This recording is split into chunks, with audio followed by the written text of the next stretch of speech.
Teka, nalilito na ako. Is it Kylie versus Aljur or Kylie versus Nanay Christy? Ngayon, ang hindi matapos-tapos na balitaktakan ay ang bangayan ni Nanay Christy at Kylie Padilla.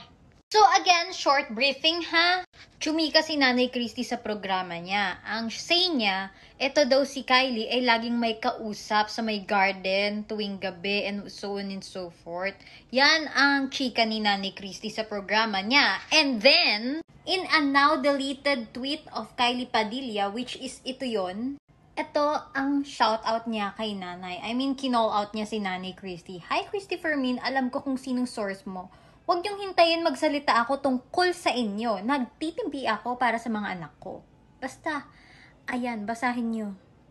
So, syempre, naloka si Nanay. Sabi niya, bungad pa nga, ay, kasing edad ko itong tumatawag sa akin. Ganon. So, ramdam ko nga na na-trigger talaga si Nanay kasi, Nay, I love you. Pero ramdam ko talaga na-triggered si Nanay kay Kylie na parang kinumpare niya pa nga si Robin at si Kylie.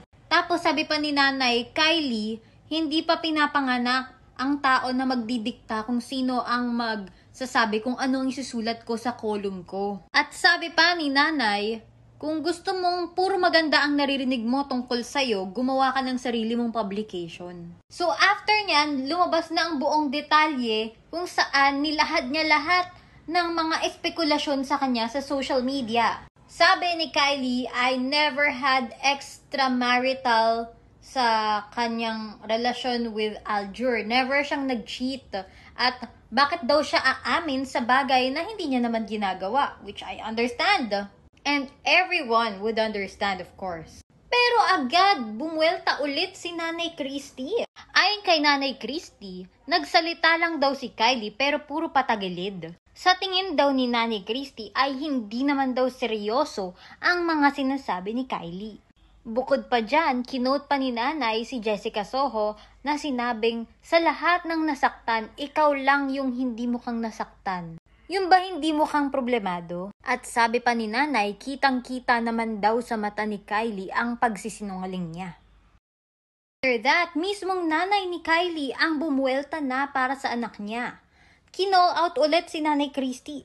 Sobra ka na, Christopher Min. Gawin kaya sa iyang pinaggagawa mo, siraan ka ng hindi totoo. Gusto mo? Walang kalaban-laban ng mga taong sinisiraan mo. One-sided ka. Di mo man lang alam ang totoo at kung ano ang pinagdadaanan ng tao. Magbago ka na, bago ka pabawian ng buhay. Grabe yun! Ano masasabi niyo?